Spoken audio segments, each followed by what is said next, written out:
কতবার লা হাওলা ওয়ালা কুওয়াতা ইল্লা বিল্লাহ, এটা পড়লে আশ্চর্য ফলাফল পাবে।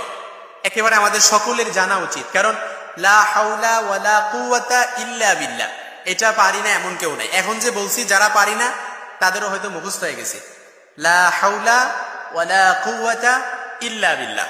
এটা চমৎকার, একেবারে অসংখ্য হাদিসের মধ্যে এই দোয়াটার গুরুত্ব সম্পর্কে আল্লাহ রাসূল সাল্লাল্লাহু আলাইহি ওয়াসাল্লাম থেকে হাদিস এসেছে। আবু মুসা আল আশআরী রাদিয়াল্লাহু তাআলা আনহু থেকে বর্ণিত, একবার আল্লাহর হাবিব সাল্লাল্লাহু আলাইহি সাল্লাম আবু মুসা আল আশআরী রাদিয়াল্লাহু তাআলা আনহুকে বললেন, আমি কি তোমাকে জান্নাতের ধনভাণ্ডারের সন্ধান দিব না?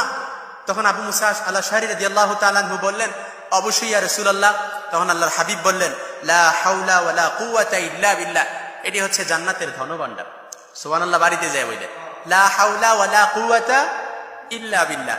এই দোয়াটা যে ব্যক্তি পড়বে সে আল্লাহ তাআলার কাছে বলতেছে যে লা হাওলা ওয়ালা কুওয়াতা ইল্লা বিল্লাহ, সকল অনিষ্ট থেকে এবং কল্যাণ লাভ থেকে, অর্থাৎ সকল অনিষ্ট থেকে মুক্তি করা এবং কল্যাণ দেওয়া একমাত্র আল্লাহ ছাড়া আর কারো শক্তি নাই। একমাত্র আল্লাহ তাআলাই সকল অনিষ্ট থেকে আমাদেরকে দূর করতে পারে, একমাত্র আল্লাহ তাআলাই সকল বিপদ থেকে আমাদেরকে দূর করতে পারে, একমাত্র আল্লাহ তাআলাই সকল মুসিবত থেকে আমাদেরকে দূর করতে পারে, একমাত্র আল্লাহ তাআলাই সকল উদ্বেগ উৎকণ্ঠা পেরেশানি বিপদ থেকে আমাকে হেফাজত করতে পারে। আর তিনি আমাকে চাইলে কল্যাণ দিতে পারে, চাইলে অকল্যাণ দিতে পারে। এজন্য বুখারীর বর্ণনা এসেছে, আল্লাহর হাবিব সাল্লাল্লাহু আলাইহি সাল্লাম এক সাহাবীকে বললেন, তুমি অধিক পরিমাণে লা হাওলা ওয়ালা কুওয়াতা ইল্লা বিল্লাহ পড়ো, এটা হচ্ছে জান্নাতের একটা গুপ্তধন। এজন্য কেউ যদি জান্নাতের ধনভাণ্ডারের মালিক হতে চায়, কেউ যদি জান্নাতের গুপ্তধনের মালিক হতে চায়, হাদিসটি বুখারীতে এসেছে, মুসলিমে এসেছে, কেউ যদি গুপ্তধনের মালিক হতে চায় সেজন্য অধিক পরিমাণে লা হাওলা ওয়ালা কুওয়াতা ইল্লা বিল্লাহ পড়ে। এজন্য বিপদে আছেন লা হাওলা ওয়ালা কুওয়াতা ইল্লা বিল্লাহ পড়েন, ঋণের বোঝায় চাপা পড়ে আছেন লা হাওলা ওয়ালা কুওয়াতা ইল্লা বিল্লাহ পড়েন, অভাব অনটনে আছেন, উদ্বেগ উৎকণ্ঠায় আছেন, লা হাওলা ওয়ালা কুওয়াতা ইল্লা বিল্লাহ পড়েন।